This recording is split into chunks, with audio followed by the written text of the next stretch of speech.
Thank you so much for being with us. I am psyched to get us started on this conversation. My name is Alli Lee. I'm the VP of Program at Book Trust. Book Trust is a national nonprofit that's sparking joyful reading experiences for thousands of students across the country this year. So, as we approach the end of the school year for many, it can kind of feel like school is this like momentum machine. Kids show up at the same time, move through the same rhythms, share the same projects, tests, all, events, school-based routines, you name it. And so summer hits and that momentum changes, not only because instruction stops, but because the immersion does. So kids are no longer in it. The building, the grade, the pull of the community moving through the same hours, days, projects, units, lessons, you name it, together. And reading, which has really been carried along without the student having to engineer it, starts to fragment. And families and kids are really on their own over the summer. And so that's what we're here to talk about today. What it takes to keep reading really present and worth choosing, and when the school environment that was doing a lot of the work to keep books and stories present and approximate, when that steps back for 2 or 3 months, what do we do? So I'm joined by three guests who I'm so excited to talk to today. And they're sitting with that question from a variety of places. And so I'm happy to introduce Joanne Buckley is a former Book Trust teacher and is currently a reading interventionist at Solemn Solace Cohen School in Philly. Rachel Tripathi is a senior research associate at WestEd, which is an education and research agency that works to improve learning and increase opportunity. And Megan Whalen is the head of the children's department at the Philadelphia Northeast Regional Library. So thank you all so much for joining us today. I want to start with Rachel. So I mentioned this idea of like school as this momentum machine, alliterative and true. So, a culture that like quietly holds reading in place. From your experience at WestEd, what does the research tell us about what actually happens to that momentum when summer arrives? Yeah, so there's been a lot of research going back decades on what we call the summer slide. It's pervasive and it's also not equally distributed. So we know that lower income families tend to see larger losses as measured by assessments from the end of the spring to the fall. So we do know that that slide is real, and we don't know perfectly what predicts it and what can fix it. What we do know a lot more about, and I won't get into that now because I'm sure you've got lots of questions. What we do know a lot about, though, is language and literacy and the ways that that is taught and opportunities for that in school, and how out of school opportunities look very different, but they're not less beneficial. So I'll pause there. Yeah, I feel like we could go very deep on a lot of these questions, but I'm really psyched to, hear more from our folks that are, working directly with students every single day. And so for Joanne, when you think about, you know, when students come back in September, what do you notice? Not just their reading levels, but their relationship to reading itself. What happened over the summer when they come back online in the fall? Yeah, what's unfortunate is when there's a distinct difference between children that have exposed themselves to reading and experiences and doing things versus children who've been sitting on devices and have not been able to really get like background information, get just experience life. So as an educator, I always just would encourage my students to just, even if they could read for 15 minutes a day, just whatever that would be, just expose yourself to different levels and different experiences. But definitely as an educator, when we get back in the fall, there is a good, again, 6 to 8 weeks where you're just kind of like reviewing, getting kids back up to speed. And third grade and under, it's primarily like foundational skills we're reviewing, but fourth grade on, it really deals with it's us their reading stamina really is taking a hit. They just can't sit for long periods of time at this point. They lose that. They lose a lot of their inferencing skills and their critical thinking skills. So these are things that we need to bring back because they're no longer reading to learn at that point. They're learning to read. So you just need to make sure that it's automatic for them to be able to take in all the information. The curriculum really starts to beef up in fourth grade. That's so interesting. Did you say 15 minutes a day? Yes, yes, 15 minutes a day. There's been research that said if they can just 15 minutes a day, read an average of 2 to 3 hours a week, it can significantly reduce that summer slide. That's all they need. Wow. And so, Megan, I want to turn it over to you now because you have the coolest background out of all of us. And it's taking everything in me not to zoom in and see what all of those books are. So 15 minutes a day, that's, relative to the amount of waking hours, it's really not a huge ask. So I'm curious, when we think about the summertime and the unique sort of seat that you're in, where you have an opportunity to work with kids but aren't necessarily in the classroom, as an instructional um, authority, like how can we get kids to get excited about 15 minutes of reading in the summer? What does your program look like that will help with some of that? So I, this isn't just specific, I guess, to our library, any public library. A lot of them now today have, first of all, a lot of non-print things around. That's the thing that draws them in sometimes, even because sometimes they don't know, they think they don't like to read, but when they come in, we hopefully they'll leave knowing that they love to read. And it might take a little bit of time. It doesn't happen overnight. I think our greatest asset is public libraries are a low cost, no pressure place for them to come to. I'm not making them read. I'm not telling them they have to read. But maybe if they're like talking about how they love axolotls, I can be like, "Whoa, come here! I got this new book on axolotls. Let's take a look at it." Or, if I think they can't handle like a whole book, show them the magazines. Maybe you want to just read a magazine article, but constantly sort of promoting it, but not maybe directly. Maybe it's just like working it in organically to a conversation with a kid. But look, first they have to get in here though. And we try to tell the parents, we promote to the schools, we tell them we're open all summer. Come on in, hang out with us. We have teen volunteers that want to play board games with the kids. We have adults who want to hear them talk about things that they're doing over the summer. And gradually, as they're in here, they're surrounded by books and they're going to end up reading something now and then. So I think that's the best thing that we can offer in the summertime. That's awesome, and I'm sold certainly, but I'm not not a hard sell here. So I heard something really interesting that you said around this, the idea of like magazines. They're going to read something. We have content that kids are going to be interested in reading, and I'd like to turn it back over to Rachel to hear a little bit more about this, like quality interactions with language. It sounds like what Megan is speaking to might be addressing some of that, but what is that, and how could that show up over the summer?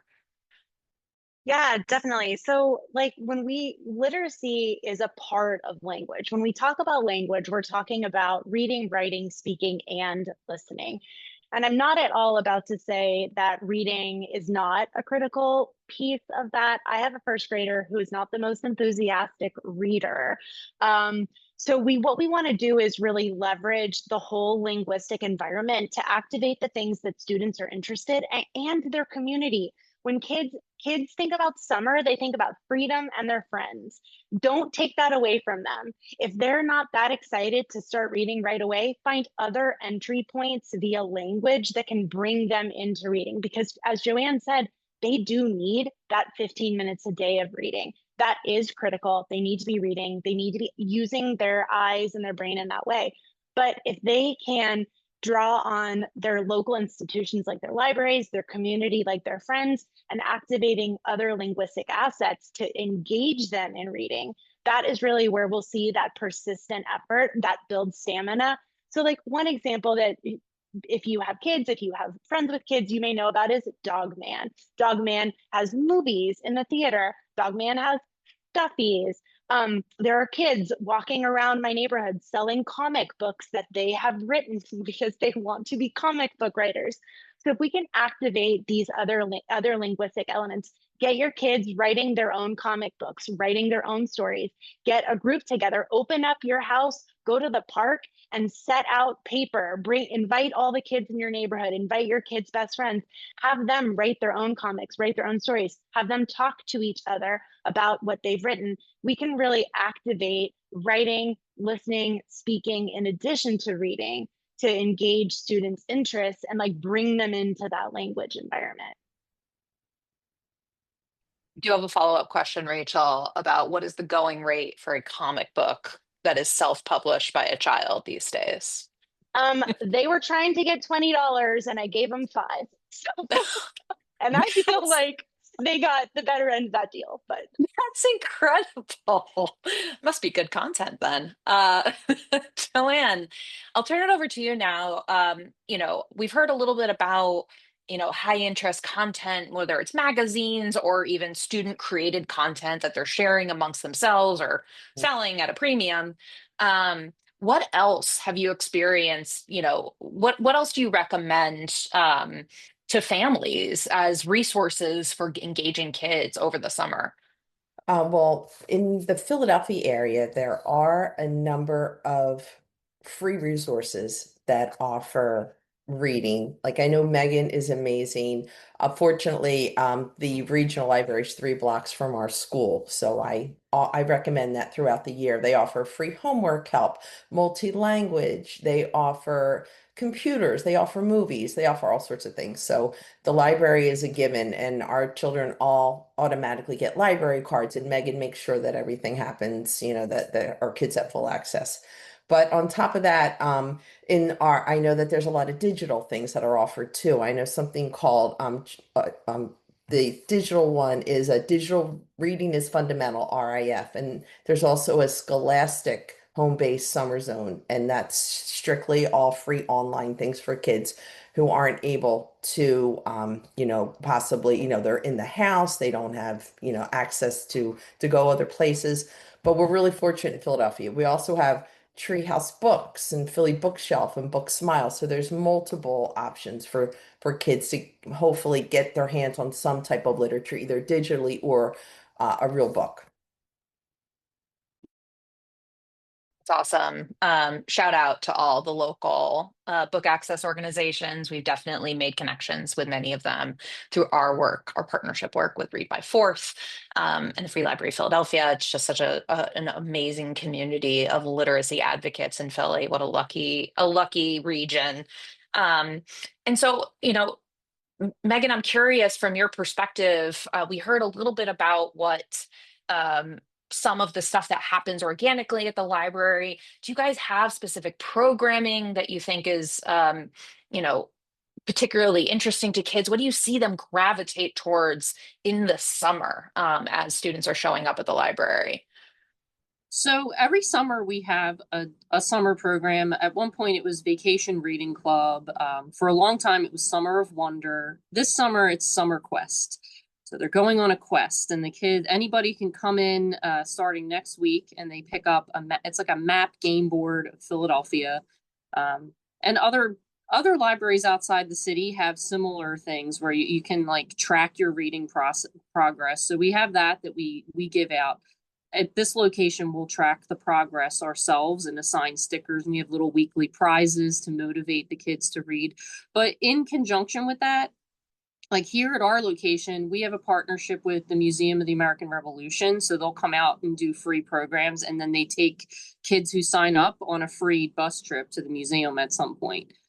So we have stuff like that we try to, get on board with. I'm like anything that free that I can have a partnership and have the kids do something interesting. Why not? So they offered it, and we've been doing that for a few years. It's wonderful.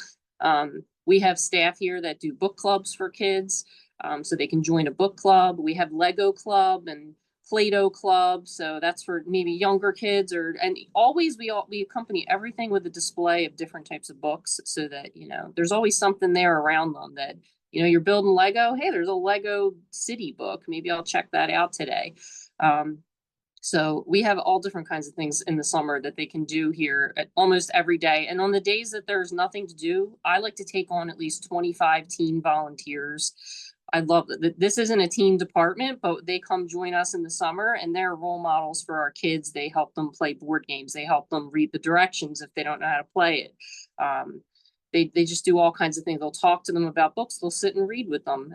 So it's just a really active place here in the summer. There's a lot going on, some formal programs, some informal. But yeah, that's a bit about what we're doing here. And I'm sure other libraries are doing similar things across the country. Yeah, absolutely. Everyone, go to your libraries. They're important, and many of them at air conditioning. So that's a nice bonus. Just a couple more questions, as I know we're coming up short on time here. Um, you know, turn it back to you, Joanne. You talked a little bit about this earlier, but if we, fast forward to September, we maybe some kid, a student was really good about the 15 minutes a day, and then sort of over the summer, it, petered off as it inevitably does because whatever, they had their screens, they were playing Minecraft, and they sort of got lost in the shuffle. Mhm. From an instructional perspective, how much time do you think is lost in the fall to reteaching? And when you think about the fourth grade proficiency milestone that we're all really, really focused on right now, what's the Mhm. impact on that? So I think research has shown that they say an average of 20% of school progress from the previous school year is lost over summer slide. So a lot of people think, oh, kids are going to go back. We technically lose kids after PSSAs. It's hard because we give the PSSAs in like mid-April to keep them engaged. You really need, it's an effort. They start thinking summer, and then when you add those summer months in, by the time they come back, it's a significant amount of time. So we do something called STAR testing, which is like a universal screener. So we test 3 times a year. So we see, we do fall, we do winter, and we do spring. So we have pretty good benchmarks to see where kids are at. And it's a significant decline. And what happens is this is an accumulating effect. Like every summer, if kids don't do something, they're lagging further and further behind. So it becomes a major issue, as you get further along into middle school, it really does, the gap is getting wider and wider.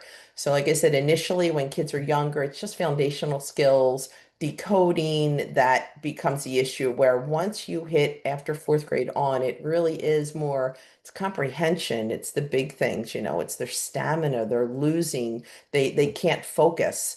And that is a problem because they are supposed to be reading to learn at this point. And when they have issues, they can't, like I said, they have blockages and they really are having trouble with the critical thinking skills. Taking that information and synthesizing it, it really is an issue. So as an educator, the child who does keep up and has um, does different things, and not only reading but writing and math as well, just a little bit each day. Personal journal that, I always encourage my parents to get a journal for the children. We talk about, the biggest question I get from parents going into the summer is, what should my child read? It's hard as a parent. You don't gauge anything. You see what comes home, you look at reading levels, but it's hard to really decipher that. So I always tell the parents to follow like the Goldilocks rule. And it's what they ask is that, and you can do it really for any age, up through sixth grade. Like just open up a random page in any book and have your child go through. If they can read it easily, they're not missing any words. It's obviously too easy. 2 to 3 words are really, they're decoding, they're not sure about meaning. That's like a just right book. 4 to 5 words, if it's really too hard, then it might be over their head. So I say that's a good rule of thumb. And you also want your child to test drive their books. And what I mean by that is use the 5 finger rule and then have them look at the text. How's the text size versus the white space? What are they used to? They're younger readers, older readers. Make sure it's not too small. Make sure that, they can comprehend. Have them read the summary on the back. See, is of it, and really the main thing is interest. Is it something that they're going to continue to read? Something that they have an interest in, that they want to learn a little more about? That's so helpful. And to think of it from the perspective, that you're sitting in, which is, sitting next to a small group of kids, really hashing out exactly where they're sitting on their comfort and their skill acquisition. I want to take it up to the balcony level and turn it over to Rachel. When you think about, literacy and how it fits into the bigger picture of language development, how does summer impact the conditions differently than perhaps disrupting, direct instruction? Like, how does literacy fit into the bigger picture of language development? Yeah, that's a tricky question. And I think it's different. I think it's different for everyone. In most schools, students are learning to read in a pretty structured way. Like as Joanne mentioned, if you're in the earlier grades, you're really focused on the foundational reading skills. As you grow older, you're focused on inferencing and these higher order skills with reading. And both of those types of skills are being taught in a really systematic way in schools, whether it's like a I do, we do, I do, you do, we do like model or like repetitive practice. It's more structured. And so you're, no matter what the skills are that are being supported in an out of school environment, there's likely not going to be that same kind of structure. So I think we want to think about it a little bit differently. And kids are going to spend time on screens. And so if they have like a reading app or something, usually those apps are going to be focused on more building foundational skills. They're going to be focused on like letter sounds, maybe blending. Like that's typically where I'm not going to promote ed tech in place of human interactions and book reading, but I would say like ed tech programs like typically target those skills. Whereas when you think about how do we make predictions about what we're reading, how do we recall details that help us understand what's happening now? Those are not things you're going to learn in an app. So we need other linguistic tools to support that. So and students may do that on their own if they're into like a series of chapter books they really like, but a really easy way to deepen students' comprehension if maybe they're tired at the end of the day, they don't want to read, is parents read to them. Get an aunt or uncle, get a friend to read to them. Even if that student can read on their own, sometimes like when they're laying in bed at night and you're reading to them, their brain is that language center is moving and they are going to reap the benefits of comprehension and those higher order skills that they're not going to get from their apps when you're reading to them. And that's in a way that like they don't get from TV. So I would say that whether it's foundational skill acquisition or those higher order skills, it is going to look different in an out of school context than in school, but it doesn't mean we can't be still strengthening those skills. And I would say too, like one of the really big things we're seeing a focus on in classrooms, especially in early grade classrooms now, is the power of students talking to each other to build those linguistic skills. And I don't just mean like, hey, do you want to go bike riding today? But I mean like talking to each other about what they're reading, about what they're watching. And so sometimes like as a parent, if you've got siblings around, cousins around, if you've got your kid and their friends, like try to challenge them to talk about the things that they've watched or talk about the things that they've heard. Ask them, why did that happen? How do you think that they felt about that? And get them to talk to each other, because that's also activating this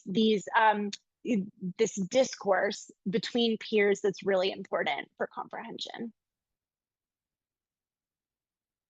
That's so awesome. I have one more question that I want to just open up to anyone on the panel who wants to answer it.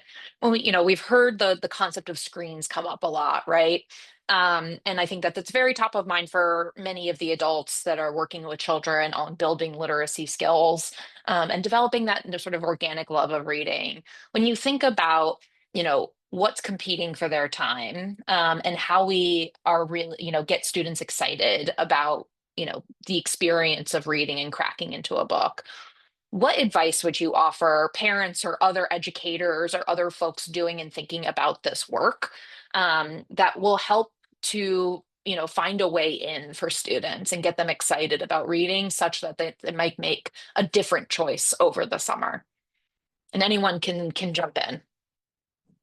I was thinking about the whole idea of reading to kids.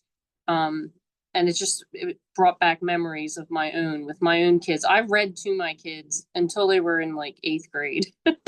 um, in combination with other reading that they did, of course. But I think a parent, like, I feel like sometimes like something I used to do would be, let's have like a little family book club this summer. One of them would choose a book and we'd all read together, sometimes out loud, sometimes not. We'd talk about the book together. And it was actually a really fun family activity that we could do. And so I don't know, I just thought I'd throw that out there because it popped into my head while we were having this discussion that would be maybe a good, especially with older kids, because sometimes older kids you think, well, they're too old to be read to. No, they're not. You're never too old. I love audiobooks and that's like being read to. So I tell the kids all the time, you're never too old to be read to or to be part of a book club. So, start your own family book club. There's one idea. I love it. Yeah, I totally agree with Megan. I think that is such a lost art. I know when I was in the classroom, I would take 15 minutes again at the end of the day as a wind down time, and we would have a chapter book that was slightly above level that I would read to them, and to just have them sit there. There was so much comfort and joy in them just listening and just for fun. Like we just, and that was always my goal as an educator, to establish a love of reading, just to establish a love of school. It was just such pure enjoyment and no expectations. We talk about it, but yeah, there's really something to be said just to hear the words from someone else. I'll just say with regards to the screens, one thing that I've seen recommended by a couple of the states that we work with is to switch up it's like a lot of times kids associate being on a screen with their house, like the TV is there, their iPad is there. So if you can get them to a different location, maybe it's like, we're going to go to a picnic in the park, bring your book, right? Get them out of the house. We're going to go, I'll buy you a hot chocolate. You get a hot chocolate, I'll get a coffee. Let's go to the coffee shop and we'll read. I think that is something that I've seen as like, get them away from the place where they usually engage with screens to get their brain into a different mode. So I'll be trying that this summer. Nothing says summer like hot chocolate, Rachel. Well, if you can believe it, we are at our time. So I just want to say thank you so much to Joanne, to Rachel, to Megan. Like genuinely obsessed with this conversation. I believe we could all have it for another 3 hours if we were given the opportunity. So just before we sign off here, a couple things that are worth knowing about. So Book Trust put together a free summer activity packet for kids and families. It's available in English and in Spanish. So please, you're welcome to access this, whether you're in our program or not, booktrust.org/summer, and you can download it there. And someone will drop the link in the chat now. And if today's conversation really landed with you and you want to stay connected with this work, there's a few ways to do that. You can follow us at Book Trust USA on all of our socials and share what we're doing with your networks. Of course, we would love a contribution, so you can donate to help us put more books into kids' hands. And then our mailing list, we have a really fabulous communications team that's pulling together stories so you can see exactly what's happening in classrooms, like classrooms that Joanne was in, that Megan was in, and stay close to what's coming. So thank you all so much for being here. I really appreciate it, and have a wonderful start to the summer.